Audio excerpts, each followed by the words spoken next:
The morning Opal Pritchard stepped off the westbound stage in Caldwell, Kansas. She was carrying a leather satchel, a heart full of wreckage, and a tin box that held the only thing she intended to bury before she let herself breathe again. It was the spring of 1878, and the prairie wind hit her like a slap across the cheek, warm and gritty and smelling of livestock and distant rain. She stood at the edge of the dusty main street and took stock of what surrounded her. A general store with a warped wooden sign, a saloon that was already making noise before noon, a blacksmith's forge clanging somewhere out of sight, a church with a crooked steeple that looked like it had been arguing with the wind for years and losing, and beyond all of it, stretching in every direction farther than her eyes could organize, the flat open land of the Kansas plains, rolling gently in places, gold and green, and enormous and indifferent to every small human trouble she had dragged all the way from Ohio. She had left Columbus 3 weeks earlier with a single intention: not to start fresh. Not yet. First, she needed to end something properly. She needed to put what had been her old life into the ground the way it deserved, with dignity, with finality, and without an audience. Then maybe she could think about what came next. The stagecoach driver dropped her trunk beside her with a grunt and clicked his horses forward without ceremony. Opal lifted her chin and walked toward the general store, because a general store was always the right first step in any unknown town. It was where you learned who was trustworthy, who was gossip, and where the roads led. The man behind the counter was short, round-faced, and friendly in the way that shopkeepers in small towns often were when they smelled a new customer. "Morning, miss. Passing through or staying?"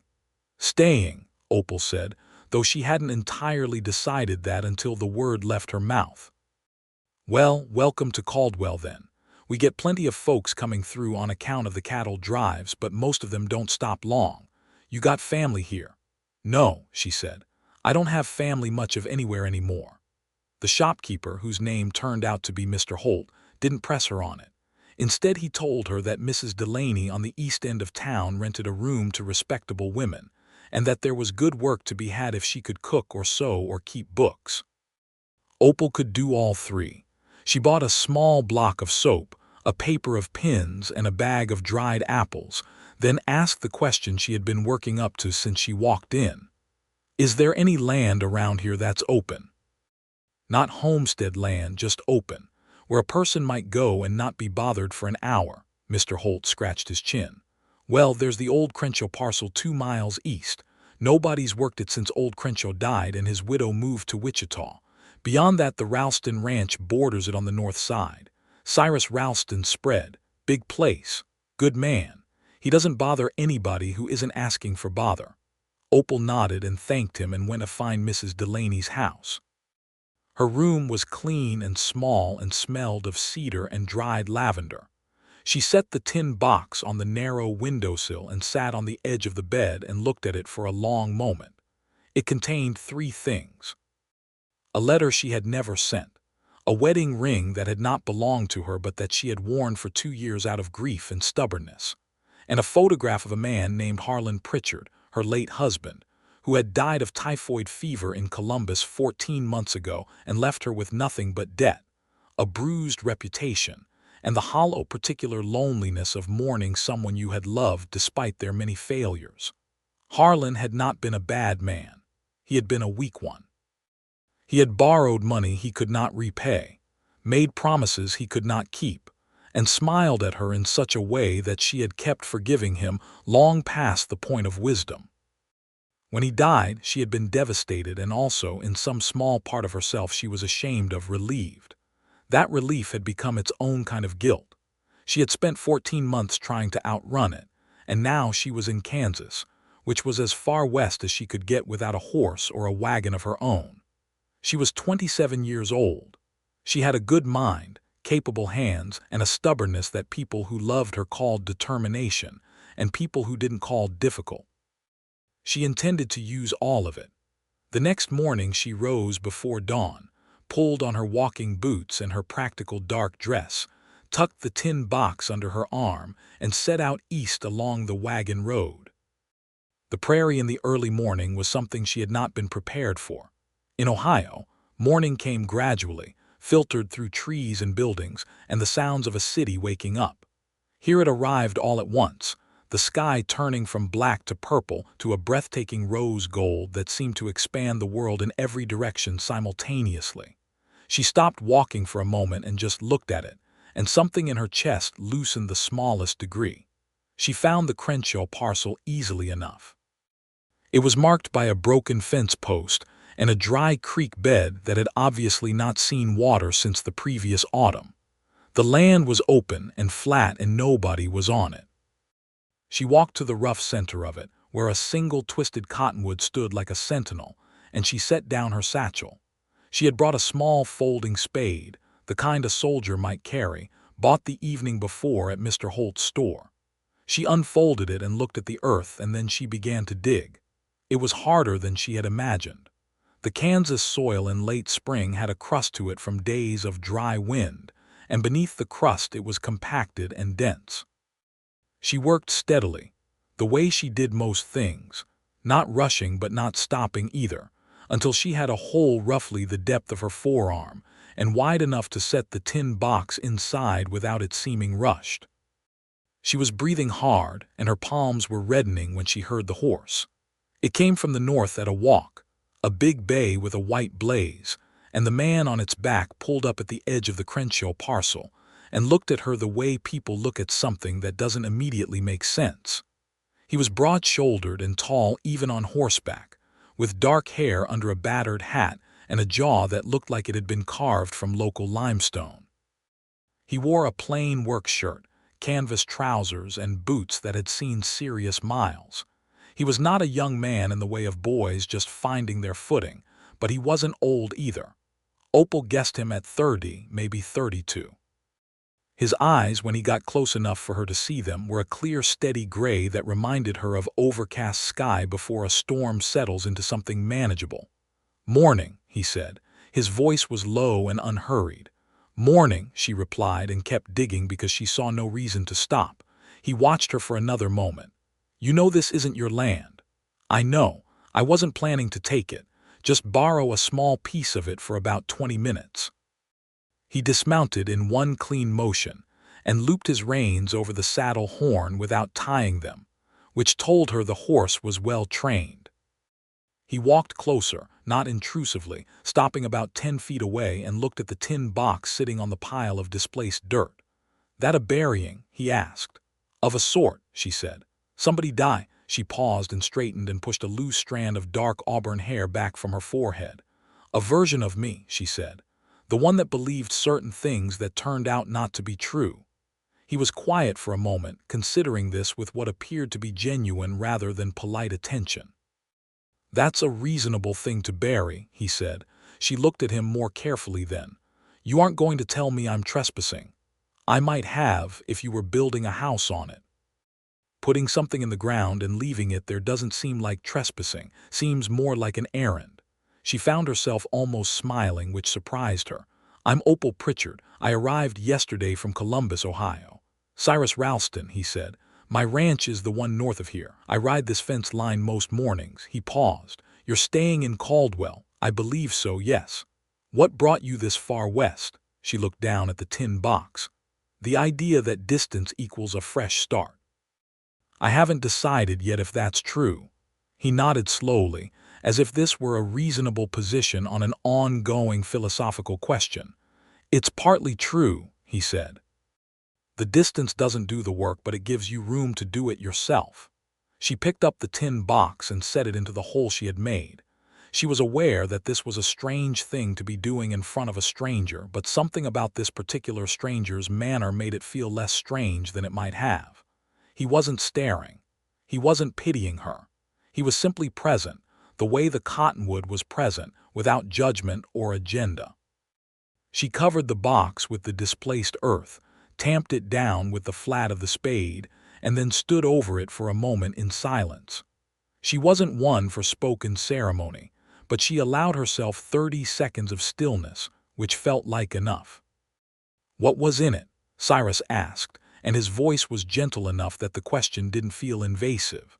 A letter I should have sent 2 years ago but didn't, a ring that was more about guilt than love, and a photograph of a man who deserved my mourning but not my entire future. He looked at the padded earth. Sounds like you've been carrying that for a while. Long enough, she said. She folded the spade and tucked it into her satchel and turned to face him fully. He was studying her with those calm gray eyes, and she had the unusual sensation of being seen without being scrutinized. It was different from how most men looked at her, which was either with dismissal or with a quality of appraisal that made her want to fold her arms. "You said you'd help me start over," she said, and then immediately felt foolish because he hadn't said that at all. She had said it to herself, or something like it, in the pre-dawn dark of her rented room. She had told herself that once she buried the box, she would let whatever came next help her start over. But Cyrus Ralston didn't look confused. He looked like a man turning over a quiet decision. "I did say that," he said, to her considerable surprise. "When?" "Just now," he said, and the corner of his mouth moved in a way that wasn't quite a smile but was clearly related to one. "You need work, honest work, I mean. I can always use someone who knows how to keep books, and I have a mess of ledgers going back 4 years that my foreman keeps threatening to sort out and never does." She stared at him. "How do you know I can keep books?" "I don't," he said. "I'm guessing from the way you carry yourself. You have the look of a woman who thinks in columns." It was such a precise observation, and so matter-of-fact that she laughed. It was a short, surprised laugh, the kind that comes out before you decide whether it's appropriate, and it sounded strange to her own ears because she hadn't heard it in a long time. "I can keep books," she said.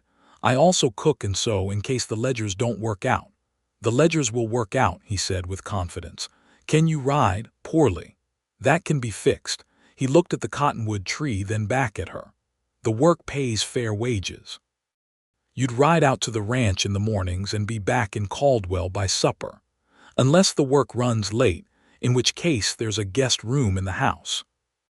She considered him for a long moment, weighing what she knew of people, which was considerable, against what she knew of this specific man, which was almost nothing. And then she thought about the alternative, which was to sit in Mrs. Delaney's cedar-smelling room and wait for some other opportunity to present itself, or to take whatever work happened to be available in a cattle town in 1878, which would likely be laundry or cooking for the saloon. "All right," she said. "When do I start?" "Monday," he said. "That gives you the weekend to settle in." He mounted his horse in the same clean, unhurried way he had dismounted, touched the brim of his hat, and rode north along the fence line without looking back, as if hiring strange women he found burying tin boxes on other people's land was a perfectly ordinary part of his morning rounds. Opal Pritchard stood in the spring light on the Crenshaw parcel and felt, for the first time in over a year, something that was not quite hope but was in the same neighborhood. She went back to Mrs. Delaney's and ate breakfast and slept without dreaming, which was itself something of a miracle. The Ralston ranch on a Monday morning in May was a revelation. Opal had known ranches existed in the abstract way that people who had grown up in cities knew things, as facts without texture. The reality of it was overwhelming in the best possible way. It was a working organism, loud and purposeful and smelling of horses and fresh-turned earth and wood smoke and cattle, always cattle, a low, constant presence on the landscape. The main house was larger than she had expected. It was a 2-story frame structure that had clearly been added to over the years in practical rather than decorative stages, a covered porch, a kitchen addition, a long, low bunkhouse behind it, and a barn that was enormous and obviously the most recently maintained building on the property. The land around it was fenced in sections, cattle grazing in the distance, horses moving in a separate paddock, and several hands already at work before she arrived in the wagon that Cyrus had sent to collect her. The driver was a weathered cowboy named Pete, who was perhaps 50, and talked the entire ride about his horses, his bad knee, and the unreliability of spring weather on the southern Kansas plains. Opal listened and asked questions, and by the time they arrived she knew that Pete had worked for Cyrus Ralston for 6 years, that Cyrus had built most of the current operation himself, starting from a much smaller inherited spread, that Cyrus's mother had died 4 years ago and his father before that, and that Cyrus was, in Pete's considered opinion, the fairest man he had ever worked for, which Pete considered an underrated quality in an employer. Cyrus met her at the porch steps. He was wearing work clothes again, already dusty at the knees, which told her he had been out early. He took off his hat briefly when she stepped down from the wagon. "Mrs. Pritchard, welcome to the Ralston ranch." "Miss Pritchard," she said automatically, and then corrected herself. "Or just Opal is fine. Mrs. Pritchard was a name I wore like a coat that didn't fit, and I've decided to stop." He received this without visible reaction. "Opal, then," he said. The study where the Ledgers lived was a room off the main parlor that smelled of old paper and pipe tobacco and undone tasks. The books were stacked in no particular order, some open to pages that had been abandoned mid-entry, several with loose papers folded inside them that turned out to be receipts, invoices, and the occasional letter that had accidentally ended up misfiled. It was the kind of organized chaos that happens when a person who is very good at running a ranch and moderately good at keeping records tries to do both at once for 4 years. Opal looked at it all and felt something she could only describe as appetite. She pushed up her sleeves, asked Cyrus for a fresh pot of coffee and a second ink bottle, and went to work. He appeared at the door twice that morning to check on her, and both times she was too deep in concentration to offer more than a gesture that meant she was fine, and he should leave her to it. By noon, she had sorted the books into 4 chronological piles and was building a running ledger of income versus expenditure that had clearly never existed in unified form. By 3 in the afternoon, she had identified a pattern of billing errors from a supplier in Wichita that had been costing Cyrus approximately $12 a month for at least 2 years. She brought it to him where he was mending fence posts near the paddock. He read the figures she had laid out in the small notebook she carried, his hat pushed back, his expression shifting from polite attention to genuine surprise to something that looked like productive irritation at the supplier rather than at her. $24 in errors, he said. In 2 months alone. In the samples I checked, I'd estimate closer to $300 over the full 4-year period if the pattern holds. He looked at the numbers again. That's what happens when you let things pile up. That's what happens when you're too busy running a ranch to run the books at the same time, she said, with enough gentleness to take the edge off the observation. He handed her notebook back. "How long to sort it all?" 2 weeks if I'm here every day. Maybe 3 if the records before 1875 are worse than the ones after. "They are," he said. "My father kept books in pencil in a kind of code I've never fully cracked." "I like a code," she said. He smiled then properly for the first time since she'd met him. It changed his face considerably, opening it up, making him look younger and less like a man who spent most of his time solving problems. Over the following weeks, Opal became a fixture of the Ralston ranch mornings. She arrived with Pete in the wagon, spent 4 to 6 hours in the study, took her lunch in the kitchen where the cook, a wide-hipped, cheerful woman named Clara, fed her cornbread and whatever the hands were eating, and then spent an hour or 2 walking the property before Pete drove her back to town. The walking had started because she got restless from sitting.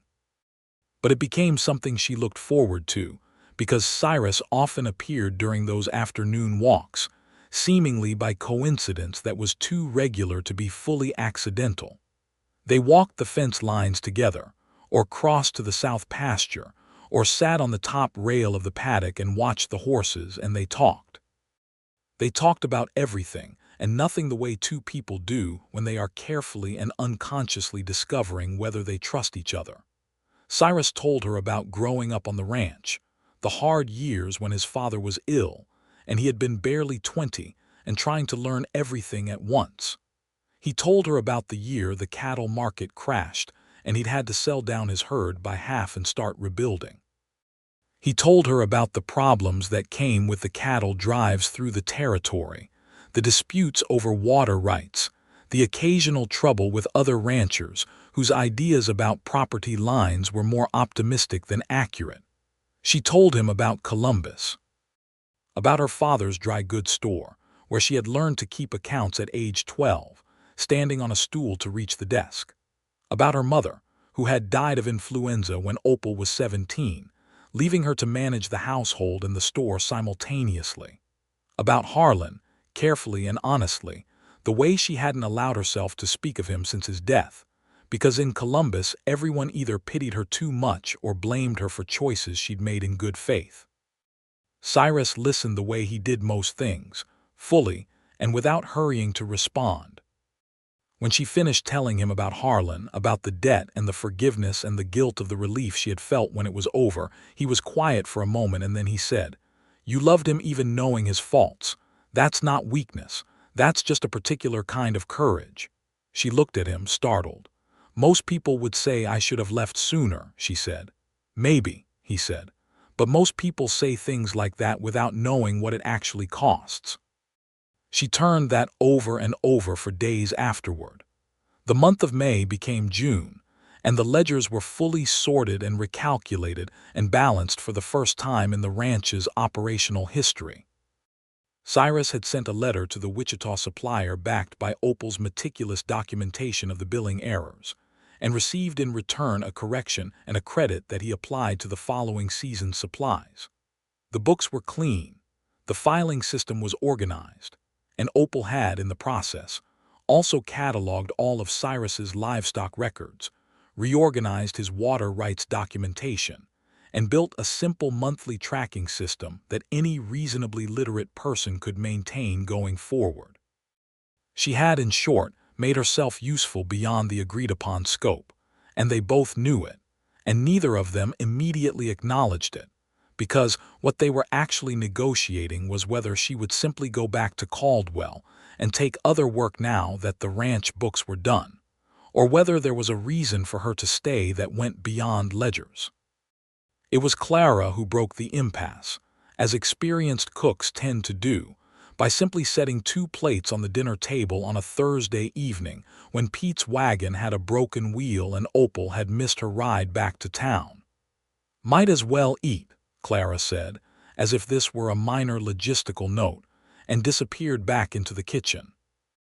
Opal and Cyrus sat across from each other at the big wooden table with the food between them and the lamp making the room warm and amber. Outside, the June wind moved through the grass with a sound like a river. "You're going to need someone to maintain those records," Opal said. She was looking at her plate because she had decided to be practical about this rather than uncertain. "I am," he agreed.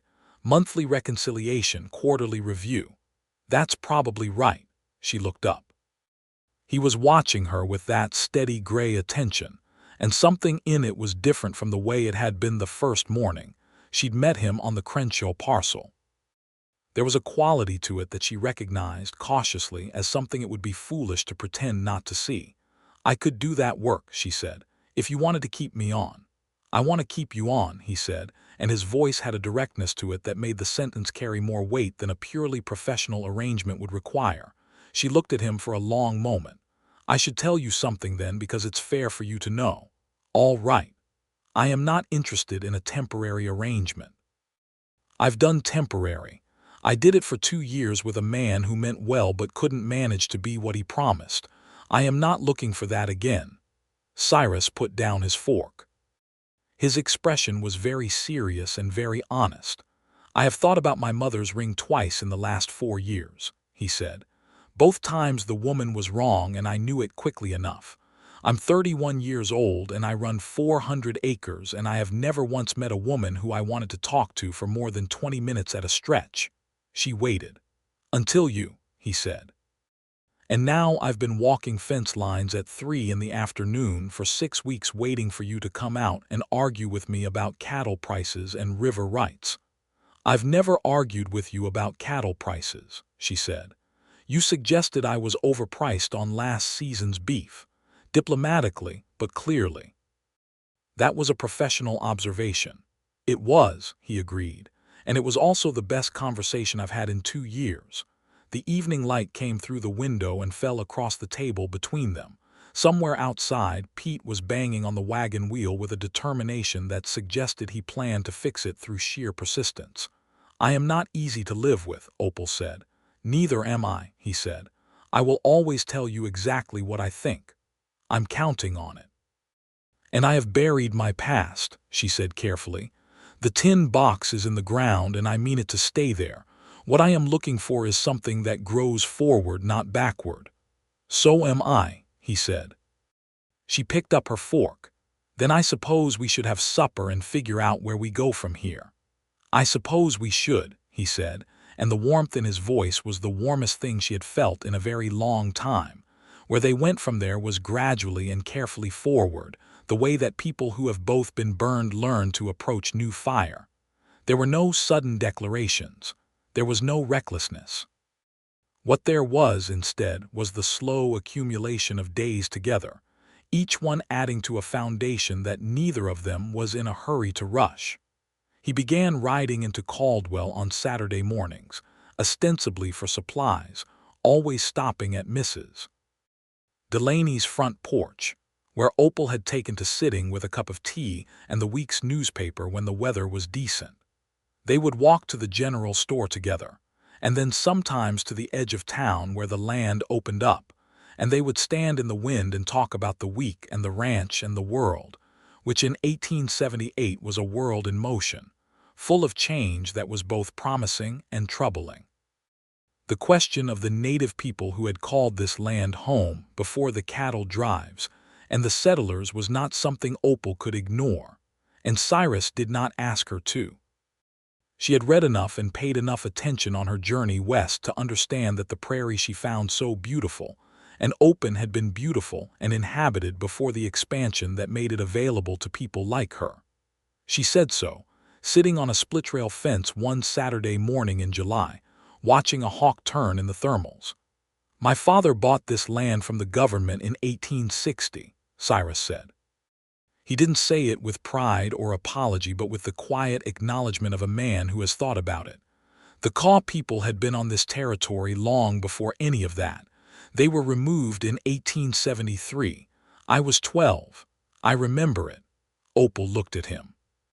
"I remember thinking it was wrong," he said. "I still think it was wrong.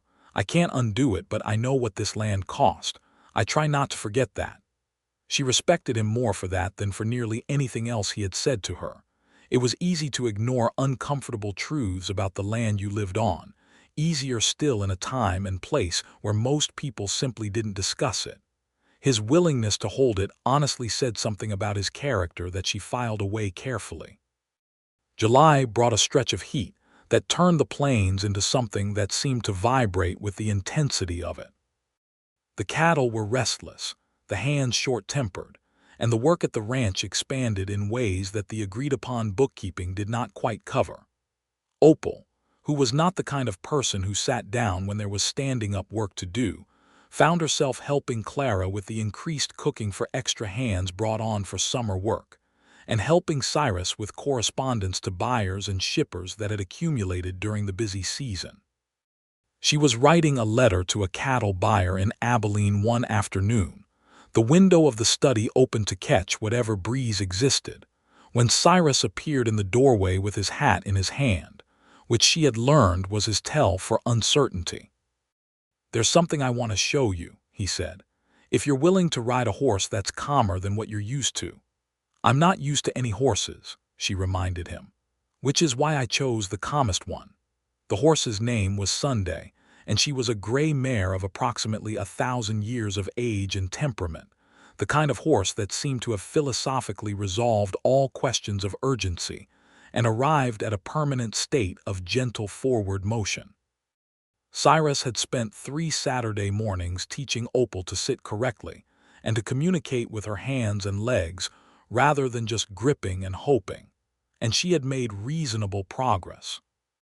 They rode north from the ranch, past the section of the property she knew, and into a part of the land that she hadn't seen, where the flat prairie gave way to a shallow depression that held a pond, actual standing water, shaded on the west side by a grove of cottonwoods and on the east by the gentle rise of a limestone outcrop that caught the afternoon light and turned it a deep warm gold.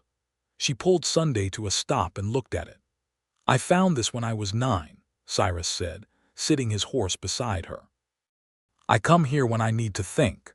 She understood immediately why he had chosen it. It was the only place she had seen in Kansas that felt enclosed, private, sheltered. The open prairie was magnificent, but it was also relentless in its openness. This hollow with its water and trees and the warm stone behind it was like a room in a house with scale and shelter. "It's beautiful," she said. "I've never shown it to anyone," he said. "It sounds strange to say that, but it's true." She looked at him. He was looking at the pond, his expression open in a way she didn't often see from him in the company of others, the composed rancher's mask put aside. "Why me?" she asked. Not coyly, because she genuinely wanted to understand. He was quiet for a moment. "Because you buried your past in someone else's ground without permission, and then explained it so reasonably that I couldn't find an argument against it.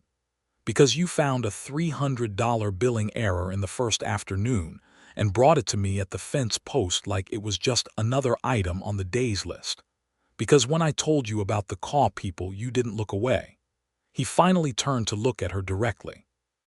"Because you are the most honest person I have met in my adult life, and I find I want that around me permanently." The cottonwoods moved in the afternoon air, and the pond's surface shifted in light and shadow. Opal sat on Sunday the ancient gray mare and looked at Cyrus Ralston, and she thought about the tin box under the earth on the Crenshaw parcel, and she thought about what was in it, the guilt and the grief and the worn-out hope that had accumulated in her years with a man who had been more sad than bad, and she thought about what it felt like to have put it there and walked away. And then she thought about what it felt like to walk towards something instead. "I want that too," she said, "permanently." He reached across the space between their horses and took her hand, his large and work roughened, her smaller but equally capable, and they sat like that in the golden afternoon beside the secret pond and didn't need to say anything else for a very long time. August in Caldwell was the peak of cattle drive season, and the town took on a quality that Opal, who had adapted quickly, navigated with her chin up and her pace brisk. The saloon was louder and the streets were dustier, and there were more arguments in front of the general store and more strangers in the boarding house. Mrs.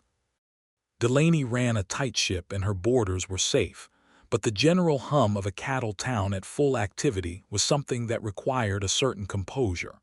Opal had composure in good supply. She also had, by August, been seen enough with Cyrus Ralston on Saturdays that the town had formed its opinions, as small towns invariably do. Most of the opinions were benign. Some were curious. One, delivered at the dry goods counter by a woman named Mrs. Hadley, whose primary occupation appeared to be the management of other people's business, was pointed. "I suppose he's taken with you," Mrs. Hadley said, inspecting a bolt of blue calico with exaggerated attention. "Though of course we don't know much about where you come from." Opal looked at Mrs. Hadley pleasantly. "I come from Ohio," she said. "I'm a widow, I keep books for the Ralston Ranch, and I have very good references if you'd like them." Mrs. Hadley's eyebrows went up. "I didn't mean any offense." "None taken," Opal said cheerfully, which was the most effective response to that sort of thing and also entirely untrue. She was still mildly annoyed when Cyrus appeared at the end of the dry goods counter, having clearly overheard most of the exchange. He was carrying a reel of wire fencing and looking very large and very calm. "Mrs. Hadley," he said pleasantly. "Ma'am." He set the wire on the counter and pulled out his money and then offered Opal his arm. "Ready." She took his arm and they walked out of the store and down the wooden boardwalk in the full view of Caldwell's Saturday morning population, and by the time they reached the edge of the street she was smiling in spite of herself. "You didn't have to do that," she said. "I know," he said. "I can fight my own battles." "I know that too," he said. "I just wanted to be beside you while you did." It was, she thought, the most romantic thing anyone had ever said to her, and it involved no flowers, no poetry, and a reel of wire fencing. By September, Cyrus had asked her to marry him, which he did with the same directness that characterized everything about him, sitting on her front steps on a Saturday morning with his hat in his hands, and she had said yes, which she did with the same decisiveness that characterized everything about her, before he had quite finished the sentence. They were married in October in the little church with the crooked steeple, which was less crooked up close than it appeared from the street, in a ceremony of sufficient simplicity that even Opal, who had complicated feelings about ceremony in general, could find no fault with it. The preacher was brief. Clara made a cake with dried fruit. Pete cried openly and without embarrassment. Mr. Holt from the general store attended. Mrs. Hadley sent a note with her regrets, which arrived with a jar of preserved peaches that was so good that Opal almost forgave her. They rode back to the ranch in the late afternoon light, Opal sitting beside Cyrus on the wagon bench, her hand tucked into the crook of his arm, the prairie spreading gold and enormous in every direction. She had been in Kansas for 6 months, and she had buried her past and built a present, and the future was visible ahead of her, wide open as the land itself. She told him that night in the lamplight of the bedroom that was now theirs that she had been afraid the trip west would feel like running away. "Does it?" he asked. "No," she said. "It feels like the first time I've moved towards something instead of away from it." He pulled her close in the warm dark, and she felt the steadiness of him, the particular reliability of a person who had chosen her fully and without reservation. And she settled into it the way you settle into the only chair in the room that is exactly the right size. The winter of 1878 into 1879 was a working winter in the best sense of the word. The ranch went into its slower season, which for cattle ranching still meant a great deal of work, but work of a different character, maintenance and planning, and the long, careful accounting of what the season had produced and what the next would require. Opal had the books in the best shape they had ever been, and she used the winter months to learn more about the cattle operation itself, going out with Cyrus in the mornings to check on the herd, learning to identify the animals that needed attention, understanding the arithmetic of land and water and feed that was the core equation of every ranching decision. She also learned to ride properly. Sunday remained her horse, and they reached a working understanding that benefited both of them. By December, Opal could follow the fence line at a canter without holding the saddle horn. Cyrus watched this with an expression she had come to identify as his version of delight, which in anyone else would have been a broad grin, but in him was a particular quality of calm attention that meant he was privately very pleased. "You're getting good," he said one cold morning, watching her bring Sunday back to the paddock. "I'm getting functional," she said. "There's a difference. Not as much of one as you think." Clara had begun teaching her the particular cooking requirements of feeding ranch hands, which was a cuisine governed by scale, economy, and the specific cultural needs of a group of working men who would eat anything provided it was hot, plentiful, and didn't require a fork. Opal was a competent cook who became, under Clara's instruction, a very good one. She didn't love it the way she loved the books, but she understood that a household and a working ranch were a single organism and every part of it mattered. That spring, Opal discovered she was expecting a child. She told Cyrus on an April morning, standing in the kitchen with her hands wrapped around a coffee cup, because she had decided that the directness they had built their marriage on was not a thing to abandon for a significant occasion. He was at the table with a cup of his own and the week's correspondence. She said, "I'm going to have a baby." He set down his cup very slowly. Then he stood up and crossed the kitchen and put his arms around her so carefully it made her laugh. "I'm not made of glass," she said into his chest. "I know," he said. He held on for another moment. When he leaned back to look at her, his eyes were bright in a way she had only seen twice before, once at their wedding and once when a foal was born that had been expected to be lost. "Are you all right? Do you feel well?" "I feel very well, slightly irritated by certain smells but otherwise excellent." He laughed, low and warm, and kissed her forehead and then her cheek and then her mouth. And outside the April prairie was green and enormous, and the wind was gentle for once, and everything in the world felt as if it were moving in the right direction. The summer of 1879 brought a drought, as Kansas summers occasionally did, and with it a sharpening of the tensions that existed in the region around water rights. Cyrus had the pond on the north end of his property and a well that was reliable, but two smaller ranchers to the south were not so fortunate, and what had been a neighborly arrangement about water access became a legal question that required careful attention. Opal, who was 7 months along and had no intention of sitting decoratively in the parlor, while her husband navigated a legal dispute, sat at the dinner table with the relevant documents spread before her, and helped Cyrus build the argument for a shared water access agreement that protected the smaller ranchers without compromising the Ralston water supply. She wrote the formal proposal in a clear legal hand, and Cyrus rode to the county seat in Wichita to file it properly. The agreement was accepted. Both neighboring ranchers came by the ranch separately to express their gratitude, and one of them, a quiet man named Hooper who ran a small operation with his wife and 2 sons, brought a smoked ham and looked at Opal with the particular expression of a man who was recalculating his opinion of what a rancher's wife was supposed to be. "That proposal you wrote saved my operation," he said, not to Cyrus but to Opal directly, which she appreciated. "It saved 4 operations," she said. "Including ours. Shared water is more stable than contested water, it's just arithmetic," Hooper nodded. "Well," he said, "I'm glad arithmetic's on our side."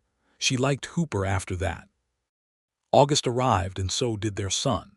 They named him James Cyrus Ralston, and he arrived on a Thursday morning after a labor that Opal managed with the same focused determination she brought to every difficult task, meaning that she was formidable and slightly terrifying, and Clara, who served as midwife alongside the actual doctor from town, said afterward that she had never attended a birth in which the mother gave such clear and specific instructions about what she required and when.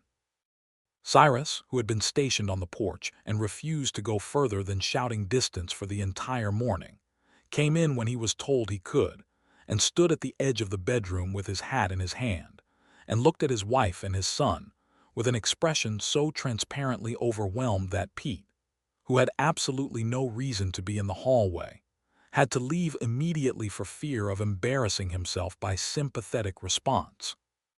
Cyrus sat on the edge of the bed very carefully, and Opal put the baby into his arms, and he held his son with the kind of enormous capable gentleness that large quiet men sometimes reveal only in the most private moments, and the look on his face was the most unguarded thing Opal had ever seen from him. "Hello, James," he said very quietly. The baby squinted at him with the profound disapproval of the newborn. Opal laughed, tired to the bone and perfectly happy. James Cyrus Ralston grew in the particular way of ranch babies, round and sturdy and loud, accustomed to the sounds of cattle and horses and wind, and the smell of hay and wood smoke, and his mother's particular scent of ink and lavender. He was the kind of baby who seemed to arrive with opinions already formed, which Clara said he had obviously inherited from both parents, and which Pete said was going to make things interesting. Cyrus was a father who was present in the way that mattered most. Not the kind who made grand gestures and then disappeared for the practical parts, but the kind who got up in the dark when James cried and stood at the crib and murmured to his son until he settled, who carried the baby out to the paddock on his shoulder to see the horses in the early morning, who learned the particular rhythm of a household with an infant in it and adjusted his own rhythms to match it without being asked. Opal watched this and loved him for it with a specific and uncomplicated gratitude that was different from the love she had felt when they were courting, deeper and less polished and more durable. By the winter of 1879, James was sitting up and declaring his views on everything, and by the following spring, he was hauling himself along the furniture in the kitchen with the expression of a man who has a destination in mind and simply hasn't worked out the logistics yet. Clara caught him 3 times heading for the door to the outside, drawn by some infant instinct toward the horses. "He's a rancher," Cyrus said, watching his son navigate the kitchen floor. "He's a disaster in waiting," Opal said affectionately. "We need to build a gate for that door." "I'll build the gate," he said. He built the gate that weekend and also, because he was already working with wood, began extending the porch on the south side of the house, which Opal had mentioned once and not repeated because she didn't like to repeat things, but which he had clearly noted and stored away for action. The extended porch became her favorite place in all of Kansas, a wide covered space facing the open prairie, where the sunsets were the kind of visual event that stopped what you were doing and made you simply watch. She would sit there in the evenings with James in her lap and Cyrus in the chair beside her, and they would watch the light go out of the sky in shades of copper and rose and deep violet, and the vastness of the land would feel, from that porch, less lonely and more like belonging.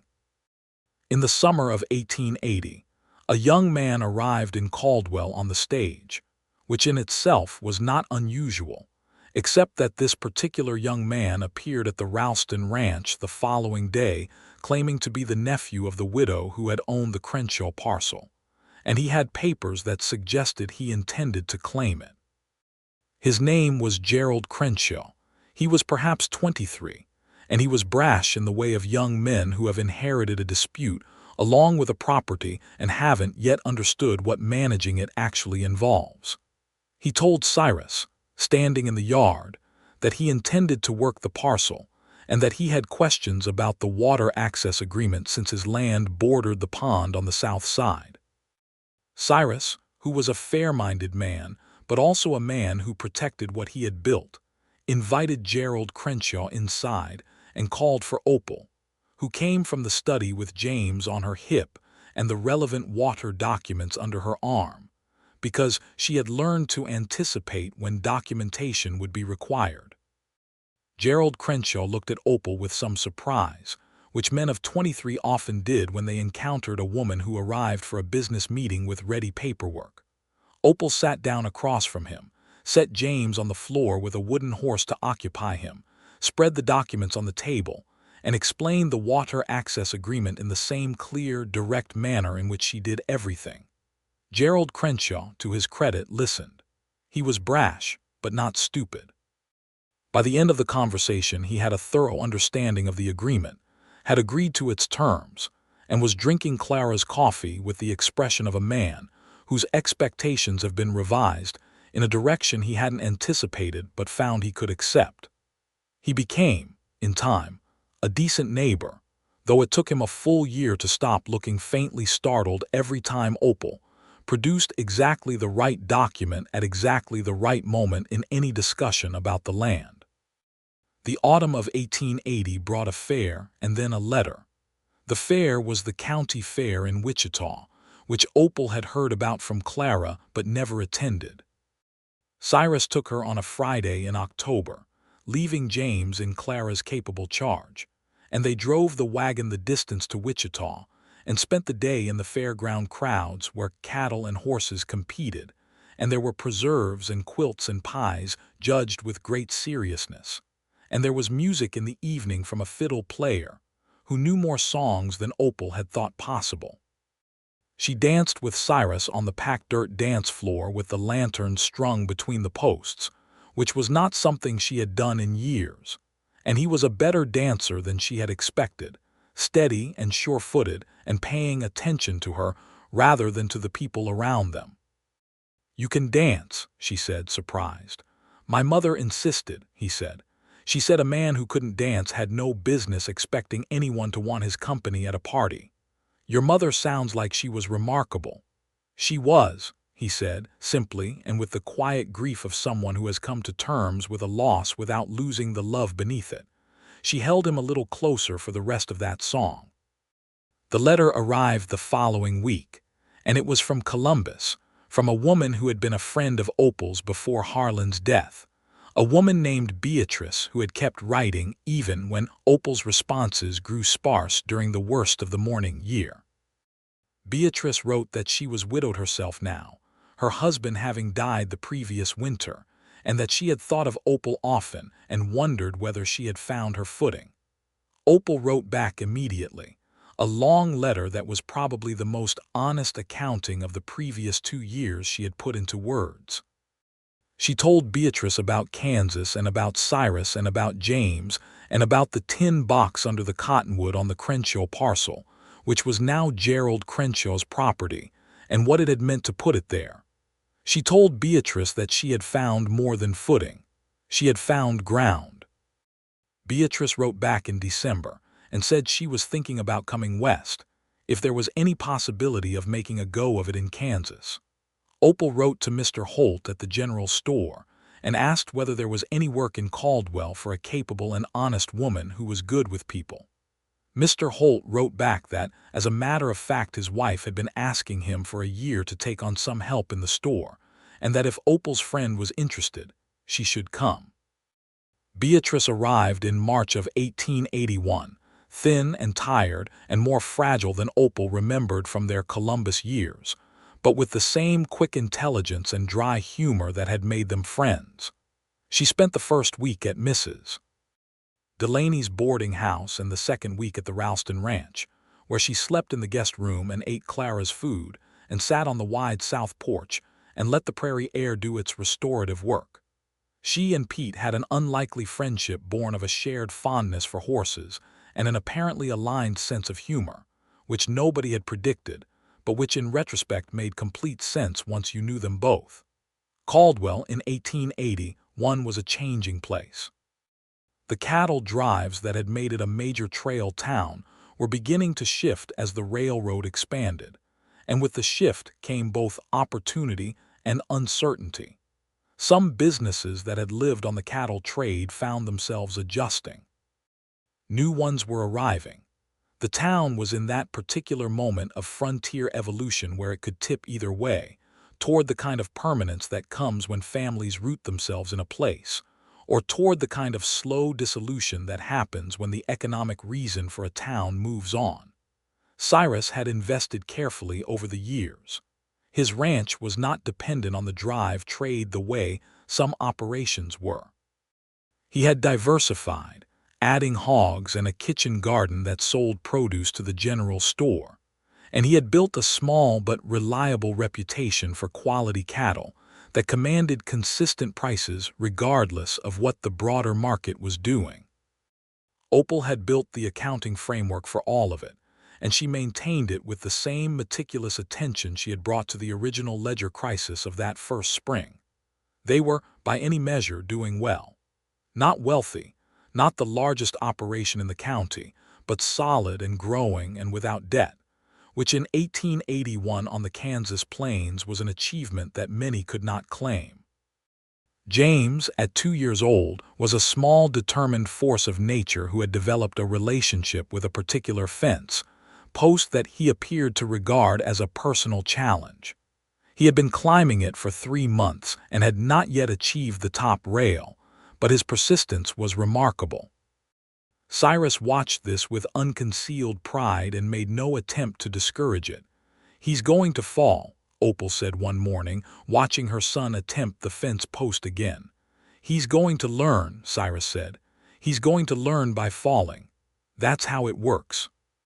She looked at her husband, this steady large man who had been teaching their son about horses and cattle and the land from the moment James could be safely carried outdoors, and she thought again, as she often did, about the morning she had stepped off the stage in Caldwell with a tin box and a broken past, and how improbably well things had arranged themselves since then.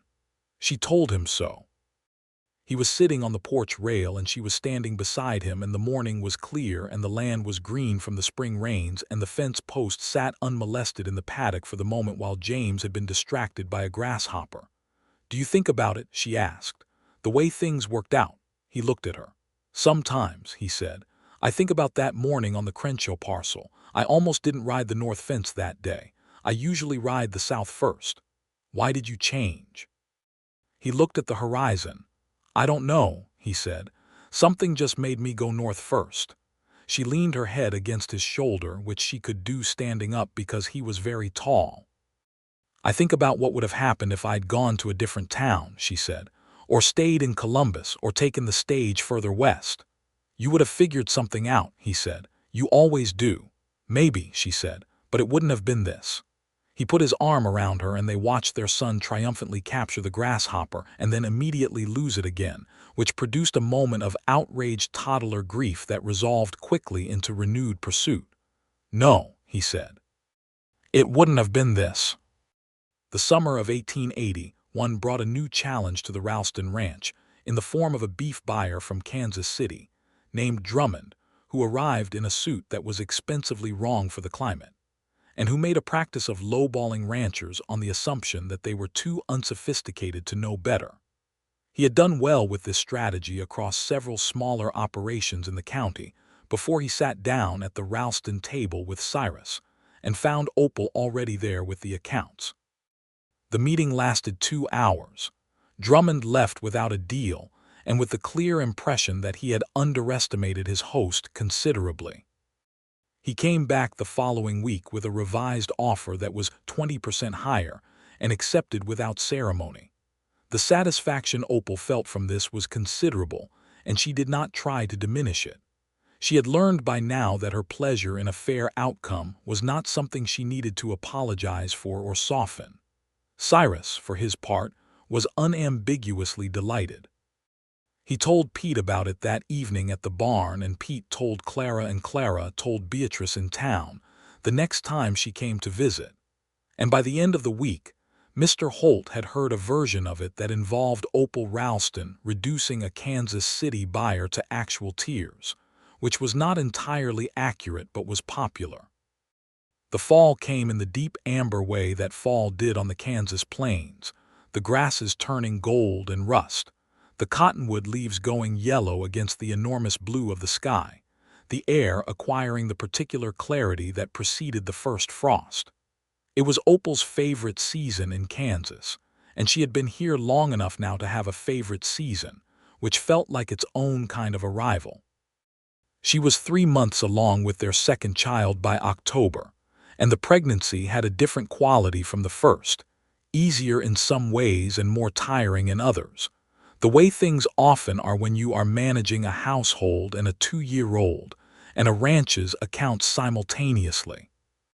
Cyrus had begun talking seriously about hiring additional help in the house so that she could reduce the physical load during the winter months. She had agreed to this more readily than she might have 2 years ago, which was its own kind of growth.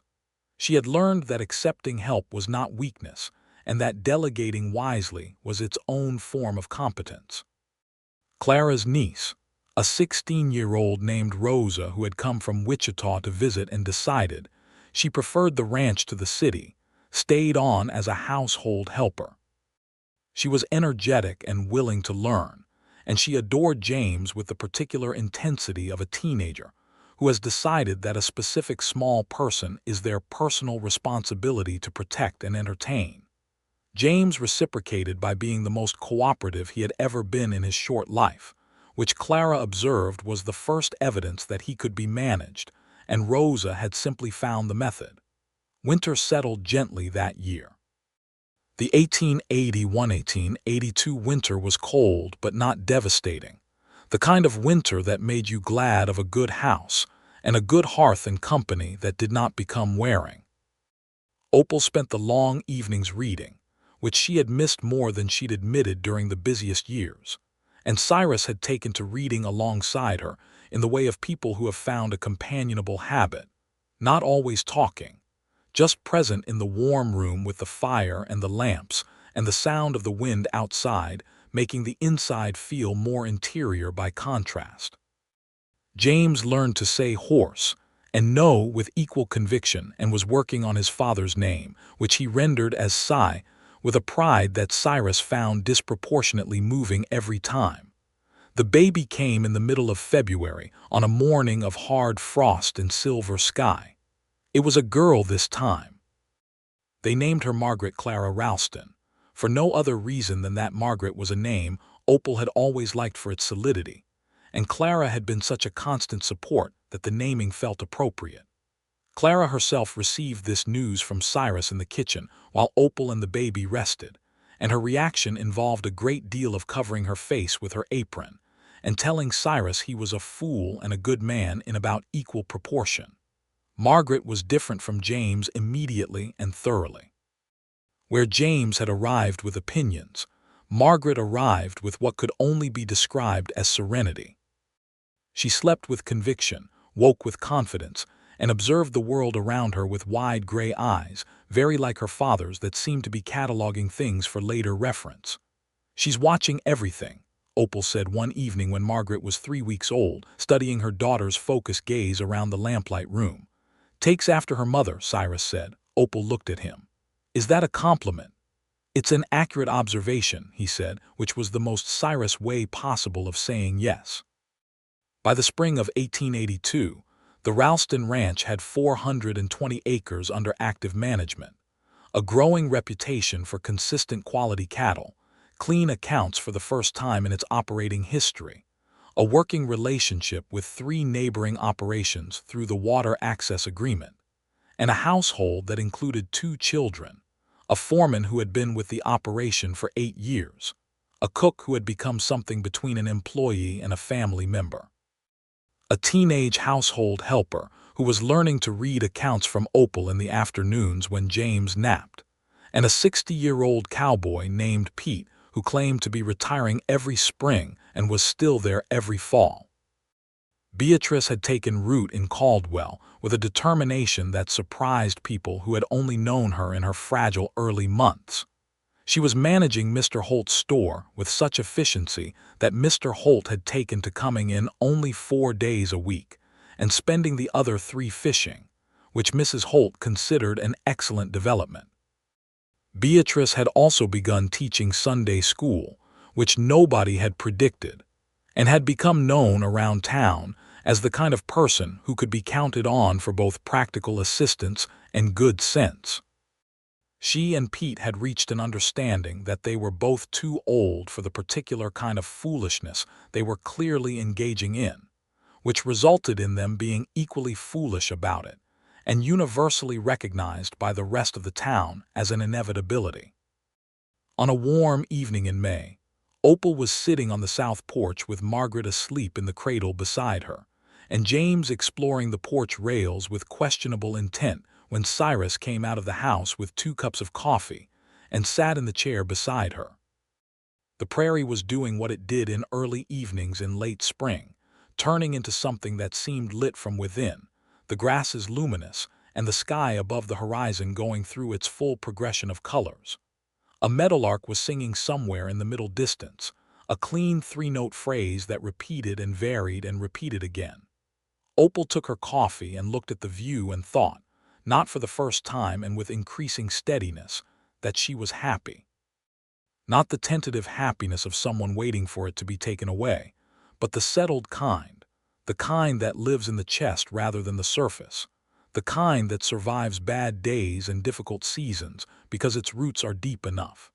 She had come to Caldwell, Kansas, in May of 1878 with a tin box full of the wreckage of a previous life and a folding soldier's spade, and the idea that she could put the past in the ground and walk away from it. She had been right about that. She had also found, unexpectedly, that the ground she had chosen for her burying was the same ground where something new had taken root. "James," Cyrus said in a calm, warning voice. James, who had been attempting to climb over the porch rail, reconsidered. "Come here," Cyrus said, and patted his knee, and James came with the alacrity of a child who finds his father's lap a reliable destination.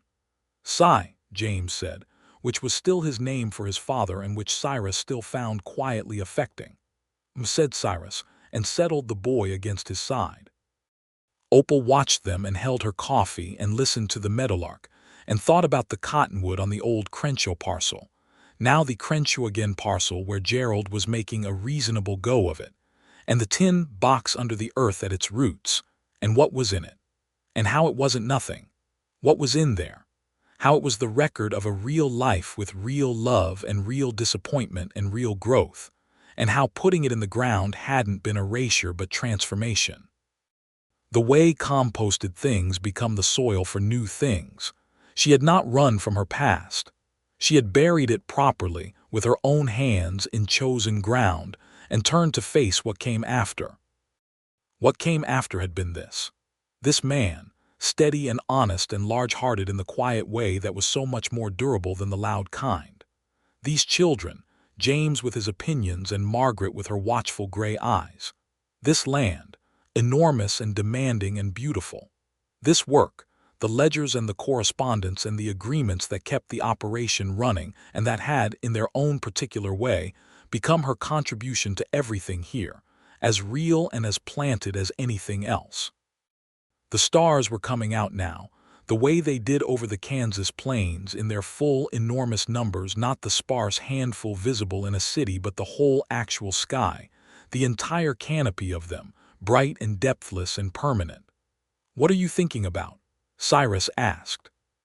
She looked over at him, this man who had ridden a fence line on a May morning 4 years ago, and found a woman with a folding spade and a tin box and a decision to make, and who had said, without ceremony, that he would help her start over. He had, in fact, dug a portion of the hole with her. Not literally, because she had already finished it by the time he arrived. But in every way that counted, the starting over had been a shared excavation. He had made room for her history by not demanding she pretend it didn't exist. He had made room for her present by trusting her with his books and his fence lines and his secret pond. He had made room for her future by asking her, plainly and directly, to share his. "I'm thinking about the word home," she said. He looked at her with his gray eyes and the warmth in them that was always there, steady as the land, steady as the water in the pond to the north, steady as a man who knew what he was and who he wanted beside him and had made no particular mystery of either. "And," he said. "And I think it's this," she said, "all of it. The books and the cattle and the porch and the children and the meadowlark and the stars and you. It's this." He reached over and took her hand the way he had on horseback by the pond on a July afternoon in their first summer, his large work-roughened hand around hers, and she felt it again the way she always did, the rightness of it, the particular and irreplaceable rightness. "Then you're home," he said. Margaret sighed in her sleep in the cradle. James, who had been showing signs of fighting it for the past 10 minutes, went suddenly and completely asleep against his father's chest, with the absolute conviction of a small person who has decided that this is the correct place to be. The meadowlark sang its phrase once more and then was quiet. The stars over the Kansas plain were infinite and clear and cold and beautiful, and on the south porch of the Ralston ranch, in the spring of 1882, Opal Ralston held her husband's hand and breathed the night air of the home she had made from nothing but courage and a folding spade, and the willingness to plant herself somewhere new. The tin box was still in the ground beneath the old cottonwood. She thought about it sometimes, not with grief but with a kind of distant acknowledgement, the way you acknowledge the foundation stones of a house from the upper floor where you live your life. It was there. It had been necessary. It would stay there. But everything she was now was here, above ground in the light. In the years that followed, the Ralston Ranch grew into the kind of place that becomes a landmark not because of its size, but because of its character.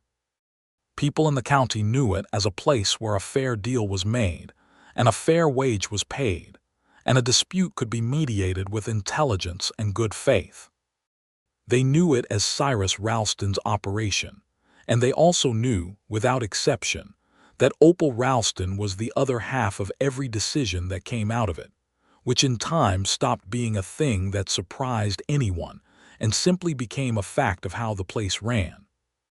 James Ralston grew up to be a boy who climbed fence posts and then fences and then tried to climb the barn, which was where his father drew a firm line, and who learned to ride before he was 5 with the confidence of someone for whom the connection between person and horse is intuitive. He was his mother's son in his directness and his father's son in his steadiness, which was an interesting combination in a child and promised to be an excellent combination in an adult. Margaret grew up watching everything. She had her father's eyes and her mother's mind, and a quality that was entirely her own, which was a kind of patient intensity that meant she never forgot anything she had observed and used it at the most instructive moments. Clara said she was either going to be a judge or a school teacher, and that both options were equally terrifying to those who came before her. Beatrice and Pete were married in the autumn of 1882 in the same church with the crooked steeple where Opal and Cyrus had been married 4 years before. It was a small ceremony, which Pete bore with dignity, and then celebrated with disproportionate enthusiasm at the gathering afterward. Beatrice wore a dress that Opal had helped her choose and sew, a deep blue that went well with her coloring, and looked happier than anyone had seen her since she had arrived in Kansas, thin and tired. Opal stood beside her at the church and thought about the improbable sequences of events that had delivered them both to this small prairie town, and was grateful for improbability in a way she had not been when she was 27, and stepping off the stage with a tin box and a broken heart. The letter she had written to Beatrice from her room at Mrs. Delaney's in the second week of her arrival in Caldwell had described Kansas as enormous and indifferent. She had been both right and wrong. The land was enormous, but it was not indifferent to those who planted themselves in it honestly and worked it with care. It gave back. It required everything you had, and it gave back in proportion. And sometimes, if you were very honest with it and with yourself, in excess of proportion. In the spring of 1883, with the ranch solid and the children growing and the accounts in excellent order, Opal began teaching bookkeeping to Rosa, who had become by then a 17-year-old of considerable capability, and to Mrs. Hooper, the wife of their neighboring rancher, who had expressed an interest and who learned with the particular speed of someone who has been waiting a long time for someone to offer them the knowledge they had always wanted. There were other women in the county in similar circumstances, running or supporting operations without the formal accounting knowledge that would help them do it better, and Opal began to think about how that knowledge might be more broadly shared. She mentioned this to Cyrus one evening, tentatively, because it was an idea that would require time she didn't currently have to spare. He didn't hesitate. "What do you need?" he said. She looked at him. "I'm not sure yet. When you're sure, tell me, we'll make it work." She held that. She had been telling herself for most of her adult life that she would need to negotiate for the space to do the things she was capable of doing. She had spent 2 years in Columbus doing the accounts for her late husband's business and the business of 2 of his friends in addition to running the household, and none of them had thought to call it work or to compensate it as such. Here, with this man in this place, the conversation was different. What did she need? Not what was she allowed to have, or what would he permit, but what did she need? It was a small revolution, that question, and it had been happening quietly for 5 years without her making ceremony of it. "I need," she said slowly, "a regular time and place where women from the county can come and learn what I know about accounts and contracts and business records. Monthly, maybe, Saturday afternoons. We have the room," he said, "and the table's big enough. I'd need to make it known. Mr. Holt can put a notice in the window," he said. "Beatrice can spread word through the store." She smiled at him. "You've already thought about this." "You mentioned it last fall," he said. I remembered. Of course he had. He always did. The first Saturday afternoon gathering was 6 women, including Rosa and Mrs. Hooper. By the 3rd month it was 11, from as far as 15 miles away, arriving in wagons, sitting around the big table in the ranch's main room with paper and ink, and a collective determination that moved Opal every time she looked at it. She taught what she knew with the same thoroughness she applied to everything, not talking down to them, not oversimplifying, respecting their intelligence and their capacity, and finding that the respect was returned in full.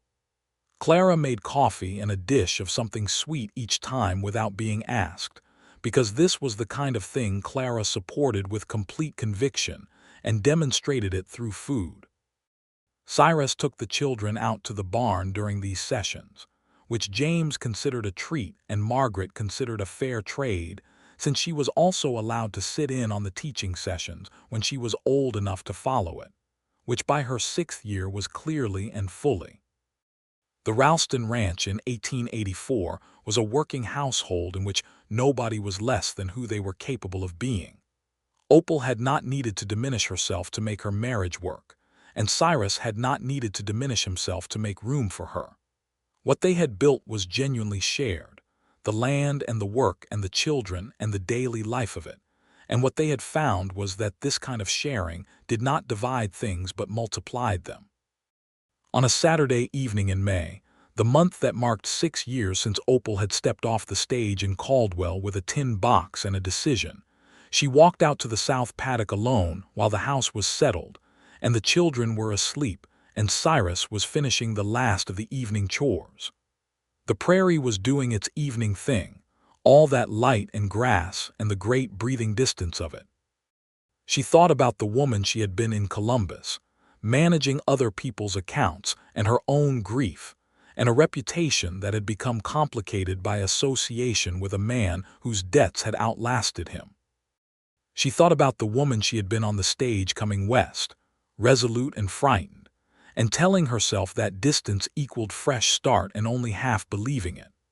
She thought about the woman who had stood on the Crenshaw parcel with a folding spade and dug a hole in the hard Kansas earth, and put the past in it with both hands and covered it over and stood up straight in the morning light. She thought about the man who had ridden up on his bay horse and watched and not asked unnecessary questions, and then said he would help her start over, and done exactly that, in ways that had gone far beyond the ledgers and the wages and the fence lines. Cyrus found her there as he usually did when she went out alone, not intrusively, just arriving beside her the way he arrived beside most things, with quiet and purpose. He stood next to her and looked out at the prairie. 6 years, she said. 6 years, he agreed. I was thinking about the cottonwood. I know, she looked at him. You know, every year around this time you get a look, he said, like you're doing an accounting. She laughed. I'm always doing an accounting. I know that too. She took his arm, and he put his hand over hers. The prairie in the evening light was every shade of gold and green, and the sky above it was doing something almost theatrical with the clouds, lit from below by a sun that was just beyond the horizon, turning them rose and amber and violet.